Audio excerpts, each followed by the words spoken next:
अरे माई तोरी पावन नगरिया बा, अरे माई तोरी पावन अरे नगरिया बा, अरे नगरिया बा सबके मनवा लुभावे। माई तोरी पावन नगरिया बा सबके मनवा लुभावे। माई तोरी पावन नगरिया बा सबके मनवा लुभावे। हे मनवा लुभावे हो, मनवा लुभावे माई मनवा लुभावे माई मनवा लुभावे। मनवा लुभावे माई मनवा लुभावे माई मनवा लुभावे। माई तोरी पावन नगरिया बा सबके मनवा लुभावे। माई तोरी पावन नगरिया बा मनवा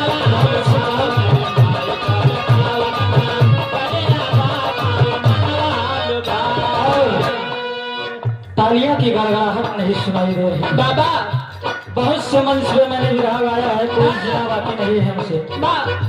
एक बात मैं कहना चाहूंगा कि मौसम्बी में जूस को जूस कहते हैं।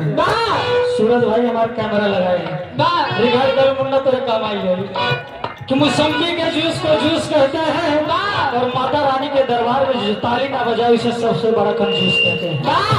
ताली बजा भाई। अरे भाई बड़ी पावन नगरिया बा सबके मनवा लुभावे।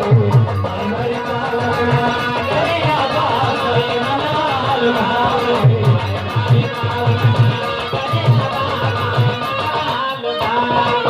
इतना ही नहीं माँ, ये तेरा बेटा तेरे दरबार में आया है। कहा जाता है कि माता रानी के दरबार में जो कोई आता है खाली हाथ नहीं जाता है। अमीर भी आते हैं, गरीब भी आते हैं, योगी भी आते हैं, फकीर भी आते हैं। इसीलिए भक्त रास पहले लाइन में माता रानी सर्ज कर रहा है क्या? आंगन में हो जले महके शहर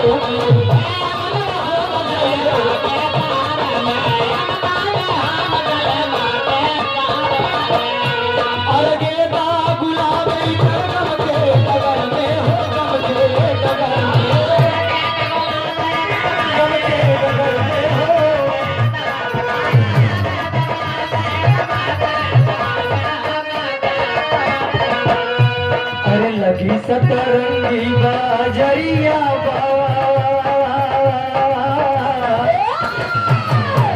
ये ऐसा माई की कृपा बा कि मैं जितने भी जगह गाने गया हूँ भीड़ इतनी भीड़ नहीं मिली। यहाँ की जनता बड़ी अच्छी है, तो हमें लगता है कि आप सब तालियों की गड़गड़ाहट पर समय आते रहे, इसीलिए कहना हुआ। ताली नहीं बदलना चाहिए। अरे लगी सतरंगी बाजरिया बा माई मनवा लुभावे।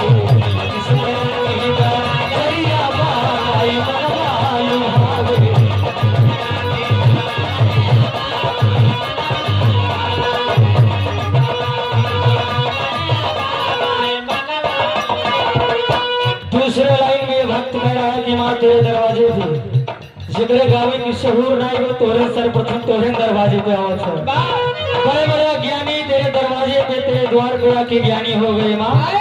ये दूसरे लाइन में कहना हुआ क्या? अरे सूर्य कबीर तोहरी,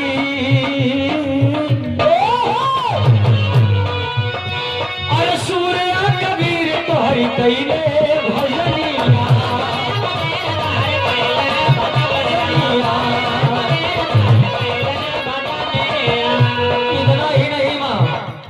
मीरा जो कि भगवान कन्हैया की बहुत ही बड़ी प्रेम का थी। अरे मीरा दीवानी भैली गाय के भजनिया।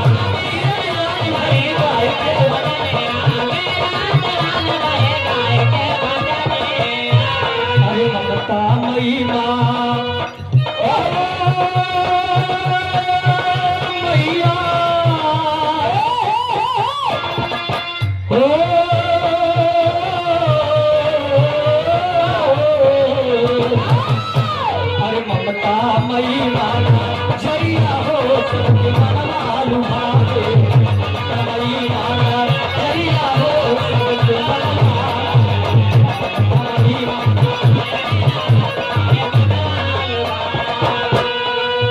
इतना ही नहीं, कम समय है। तीसरे लाइन में ये भक्त अरदास कर रहा है कि माँ तेरे दरवाजे पे, तेरे पंडाल पे हर समय घी दीप जल रहे हैं, भक्तों की कतार लगी हुई है, एक से बढ़ के एक भक्त आ रहे हैं माँ, इस भक्त की कोई बुनियाद नहीं है। तीसरे लाइन में कहना हुआ क्या,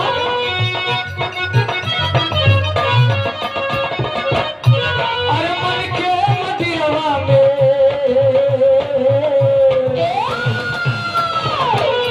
अरे मन के मदिरवा में दिया ना जला,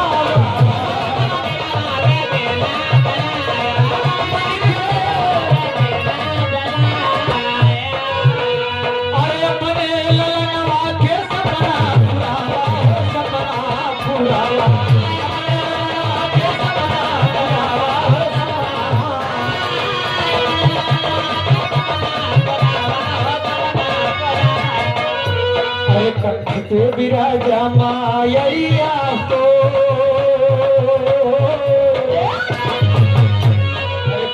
पे विराजा मायरिया हो, सबके मनवा लुभावे, विराजा मायरिया हो, सबके मनवा लुभावे।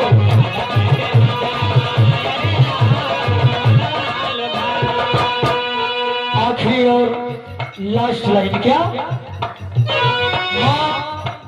गंगा यमुना सरस्वती तीनों धारा बह रही है माँ, नाम अनेक है, कोई माई शारदा के नाम से पूजत, कोई विंध्यवासिनी, कोई शीतला मैया, कोई शौकियन मैया, नाम अनेक है लेकिन शक्ति एक है माँ। इसीलिए लाल ये तेरा बेटा कह रहा है क्या, अरे गंगा सब पावन माई, गंगा जी के पानी मंद मंद बहत बा, वैसे तुम्हारी चरण की धूल है माँ। अरे गंगा सब पावन माई तुम्हारी चरनिया, तुम्हारी चरनिया,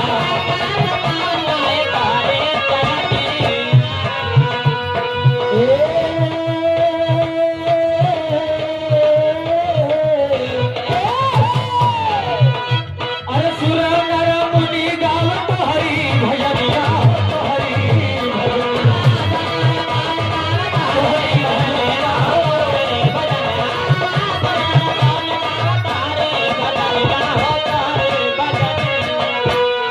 लहरी के साजा फुलवरिया हो, विराग हिंद के श्री राज सम्राट स्वर्गीय लहरी लाल जी महाराज की लिखी हुई है गीत। एक बार जोरदार तालियां उनके नाम पे हो जाए, मालिक स्वर्ग में उन्हें उच्च स्थान दे, लेकिन उनके गीत अमर है। लहरी के साजा फुलवरिया हो, अरे सबके मनवा